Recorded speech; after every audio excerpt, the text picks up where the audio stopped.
안녕하세요. 총신대학교의 이하원 교수라고 합니다. 저는 아동발달학자이며 제 주 전공은 아동심리미 교육전공입니다. 제가 오늘 여러분과 함께 나누고자 하는 이야기는 양육은 대인관계라는 것입니다. 사실 아이를 잘 키우는 데 있어서 지식이 큰 역할을 한다면 저희 쪽 전공자를 부모로 둔 자녀들은 다 잘 커야 되지 않을까요? 엄마가 유아교육을 전공했거나 아동발달을 전공했거나 아빠가 소아정신과 의사선생님이시거나 엄마가 어린이집 원장님이라면 교육계에 계신 분들이라면 지식이 아이들을 잘 키우는 데 있어서 가장 중요한 요인이라면 그런 지식을 가지고 있는 부모님들의 자녀들은 다 잘 커야 할 것입니다. 물론 대부분의 아이들이 다 잘 큰다고 볼 수 있지요. 그러나 그렇지 않은 가정들도 있다는 것을 생각해 볼 때 우리는 아이를 잘 키우는 가장 설명력이 높은 요인이 지식이 아닌 것을 알 수 있습니다. 그러나 이 말 뜻은 지식이 전혀 필요 없다는 뜻은 아닙니다. 지식은 지식 나름대로의 의미가 있지요. 예를 들면 아이에게 이런 행동을 하면 좀 해가 됩니다. 아이들에게 이런 행동을 하는 것이 좀 좋습니다 라고 하는 기준을 정해주는 데 있어서는 지식이 큰 역할을 한다고 볼 수 있습니다. 또 지식은 예를 들어 전문가들이 아이에게 좀 친절하고 상냥하세요 라고 얘기하는데 나는 성품상, 기질상, 친절과 상냥이 좀 어려운 엄마라 할지라도 그것이 아이에게 도움이 된다고 하니 그 도움이 된다는 요소들을 끝까지 밀고 가는 데 있어서 그 저력과 동력을 만드는 데 있어서는 지식이 영향을 줍니다. 그러나 지식이 많다고 해서 그 가정의 아이들이 항상 잘 크는 것이 아니라는 것을 생각해 볼 때 우리가 아이를 잘 키우는 데 있어서는 지식보다 더 중요한 요소가 있다는 것을 알 수 있습니다. 중학교 2학년 남자아이들한테 물어봤습니다. 너희는 왜 엄마 아빠 말씀을 잘 안 듣니? 부모님 말씀 잘 듣는 것이 참 중요한 거야.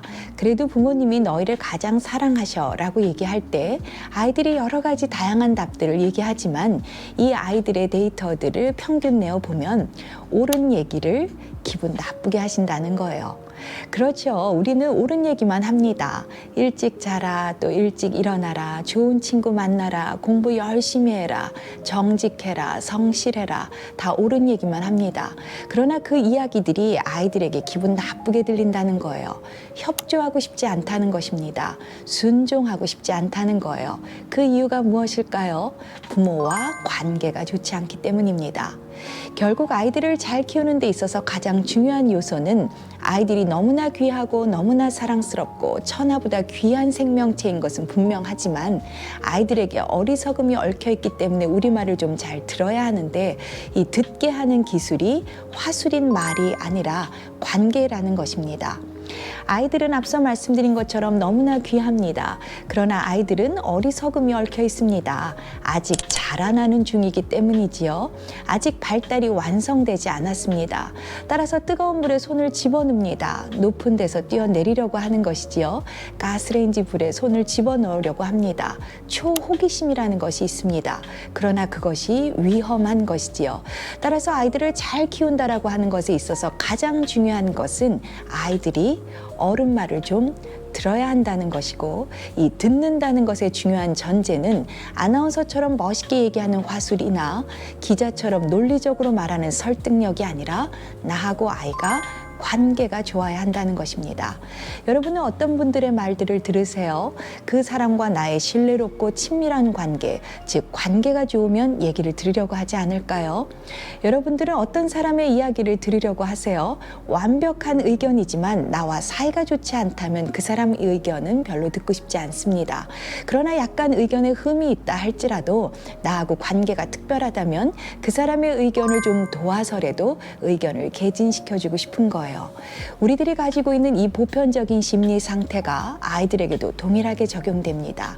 여러분의 자녀는 잘 성장하기 위해서 어른의 말을 좀 듣는, 여러분의 말을 좀 들어야 하는 그런 구조 안에 들어가야 합니다. 그러기 위해서 여러분이 하셔야 할 일은 아이와 사이가 좋으셔야 되는 것이지요. 관계가 좋으셔야 하는 것입니다. 그것을 특별히 우리는 애착이라는 단어로 설명할 수 있습니다. 따라서 그 다음 편에서는 소위 말해 어떻게 함께 애착을 잘 맺을 수 있는지, 관계를 잘 맺는 방법이 무엇인지를 두 가지로 나누어서 설명하도록 하겠습니다. 고맙습니다.